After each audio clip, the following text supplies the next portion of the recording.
जादुई सोने और चांदी का रास्ता। बहुत समय पहले की बात है। गंगा नदी के किनारे एक छोटा सा सोनपुर नामक गांव था। उस गांव के पास ही एक जादुई जंगल था।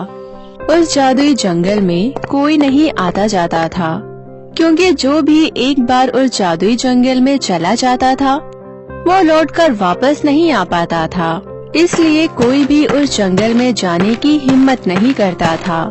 एक दिन रानी और प्रिया नाम की दो सहेली घूमने के लिए निकलती है। घूमते घूमते वो जादुई जंगल में चली जाती है। जंगल में जाने के बाद वो वहाँ का अद्भुत नजारा देखकर हैरान रह जाती है। वो जंगल बहुत ही खूबसूरत था।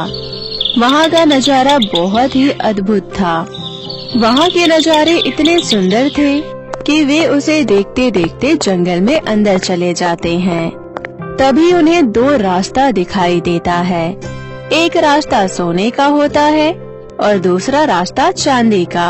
यहाँ तो दो रास्ते हैं, हमें कौन से रास्ते से जाना चाहिए? अरे यार, ये तो मुझे भी समझ में नहीं आ रहा है। ये दोनों रास्ते इतने सुंदर है, एक रास्ता सोने का है तो एक चांदी का।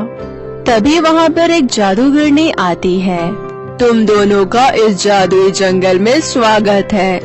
ये एक सोने का रास्ता है और दूसरा चांदी का।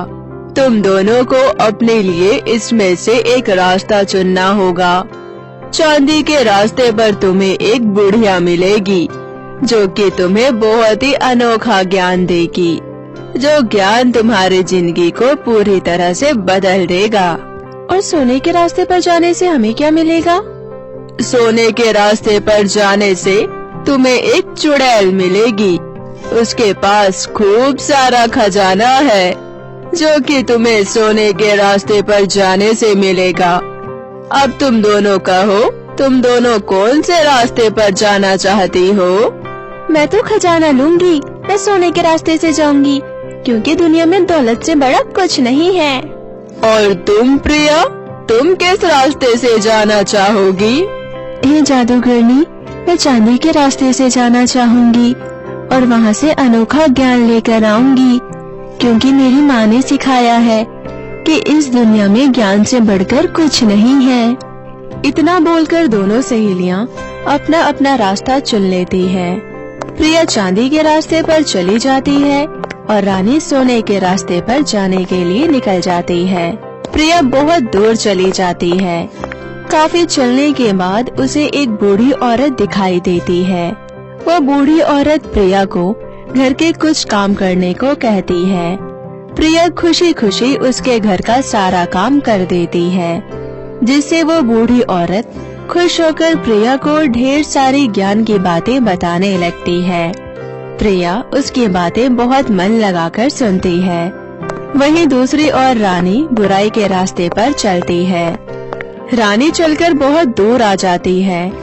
वहाँ उसे एक चुड़ैल दिखाई देती है। वो चुड़ैल दिखने में बहुत ही डरावनी थी। उसकी एक आंख नहीं थी और एक पैर टूटा हुआ था। ये देखकर रानी बहुत डर जाती है। मैं जानती हूँ तुम यहाँ पर खजाना लेने आई हो। इस जमीन के अंदर बहुत सारा खजाना है, लेकिन तुम्हें मेरी कुछ शर्तें माननी होगी। रानी चुड़ैल की बातें सुनकर खुश होकर जल्दबाजी में बोलती है, मुझे आपकी सारी शर्तें मंजूर है। मैं तो यहाँ बस खजाना लेने आई हूँ। अब बस ये बताइए, खजाना कहाँ है? चुड़ैल उसे एक कुदाल देती है, जिससे रानी वहाँ के जमीन में खुदाई करने लगती है। खुदाई करते करते वो जमीन में बहुत बड़ा गड्ढा बना लेती है, लेकिन उसे वहाँ कुछ भी नहीं मिलता है। रानी बहुत समय तक खुदाई करने के बाद थक कर चुड़ैल से कहती है, हाँ, खुदाई करते करते मेरी हालत बहुत खराब हो गई, लेकिन मुझे अभी तक कुछ भी नहीं मिला। आखिर खजाना कहाँ है? रानी की बातें सुनकर चुड़ैल जोर जोर से हंसने लगती है। मैंने तुमसे झूठ कहा था, यहाँ कोई खजाना नहीं है। अब तुम्हें मेरी शर्तें माननी होगी। मेरी शर्त के मुताबिक तुम्हें अपना एक आँख और अपना एक पैर मुझे देना होगा। क्या? पर तुमने तो मुझे ऐसा कुछ भी नहीं कहा था। मैंने तुम्हें जमीन खुदाई से पहले ही कहा था कि मेरी कुछ शर्तें हैं और तुमने उसे बिना सुने ही हाँ कह दी। अब तुम्हें मेरी शर्त माननी होगी। लेकिन कोई इस बंजर जमीन के खुदाई के बदले एक आँख और एक पैर लेता है क्या? मैं तुम्हें अपना आँख और पैर नहीं दूंगी। प्लीज मुझे यहाँ से जाने दो। मैंने तुम्हें पहले ही बताना चाहा, लेकिन तुमने सुना ही नहीं, तो इसमें तुम्हारी गलती है।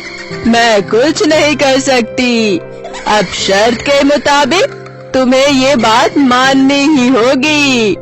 नहीं, ये तो धोखा है। तुम ऐसा नहीं कर सकती। मुझे जाने दो, प्लीज मुझे जाने दो। अगर तुमने पहले ही मेरी शर्त सुन ली होती तो ये नहीं होता। तुम एक बहुत ही लालची लड़की हो। तुम अपने लालच से यहाँ आई हो। अब मैं तुम्हें नहीं छोड़ूंगी। हा हा हा हा हा। चुड़ैल रानी को पकड़ लेती है और उसका एक आँख और पैर निकालकर खुद में लगा लेती है। अब तो रानी ठीक से चल भी नहीं पा रही थी और अब वो एक आँख से पूरी तरह अंधी हो चुकी थी। ये सब तुम्हारे लालच की वजह से हुआ है। इसकी जिम्मेदार तुम खुद हो। तुमने खुद ही ज्ञान की जगह धन को चुना और तुम्हारी ये हालत तुम्हारे लालच का परिणाम है। अब तुम यहाँ से जा सकती हो। हा हा हा हा हा। रानी रोते हुए किसी तरह वहाँ से वापस चली जाती है। कुछ दूर चलने के बाद दोनों सहेलियाँ एक ही जगह पर आकर मिलती हैं, जहाँ से उन्होंने चलना शुरू किया था। रानी ने जब प्रिया को देखा तो प्रिया पहले से भी ज्यादा खूबसूरत दिख रही थी और उसके चेहरे पर एक अलग ही तेज दिखाई दे रहा था। वहीं दूसरी तरफ रानी अपना एक आँख और पैर गंवाकर पूरी तरह से बदसूरत बन चुकी थी। रानी और प्रिया एक दूसरे को देखती हैं। अरे रानी, तुम्हारी ये क्या हालत हो गई है और तुम्हारे एक आँख और एक पैर को क्या हुआ? उस चुड़ैल ने मेरे एक आँख और पैर ले लिए। उसने मेरी बात ही नहीं सुनी। मैं अपने लालच की वजह से वहाँ गई थी, लेकिन मुझे वहाँ कुछ नहीं मिला और तो और मैंने अपनी एक आँख और एक पैर भी गंवा दी। और मैं खजाने के लालच में जमीन की खुदाई करने लगी। मैंने चुड़ैल की शर्त ही नहीं सुनी और आज मेरी ये हालत हो गई। ये सब मेरी ही गलती है। मैंने तो चांदी का रास्ता चुनकर बहुत ही अच्छा किया। वहाँ जाकर मुझे बहुत ही अच्छी अच्छी ज्ञान की बातें सीखने को मिली।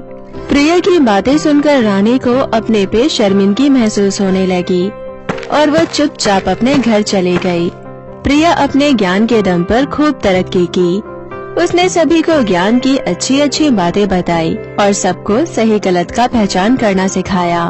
दूसरी तरफ रानी को अपनी खुद की किए गलती पर खूब पछतावा होता है। तो दोस्तों, इस कहानी से हमें ये सीख मिलती है कि दौलत का लालच इंसान के दिमाग पर जल्दी हावी हो जाता है और हमें गलत रास्ते पर चलने के लिए मजबूर कर देता है। इसलिए जिंदगी में कभी भी बुरे कर्म नहीं करने चाहिए और हमें बिना लालच के निस्वार्थ मन से लोगों की मदद करनी चाहिए। तो मेरे प्यारे दोस्तों, कैसी लगी आपको मेरी ये कहानी? मुझे कमेंट करके जरूर बताएं और इसे अपने दोस्तों के साथ भी शेयर करें। और हाँ दोस्तों, अगर आपको ऐसी ही और मजेदार कहानियाँ देखना पसंद है तो हमारे चैनल चंदा टीवी को अभी सब्सक्राइब कर ले, ताकि आपको ऐसी ही और नई नई मजेदार कहानियाँ देखने को मिलती रहे। तब तक के लिए आप अपना ध्यान रखें।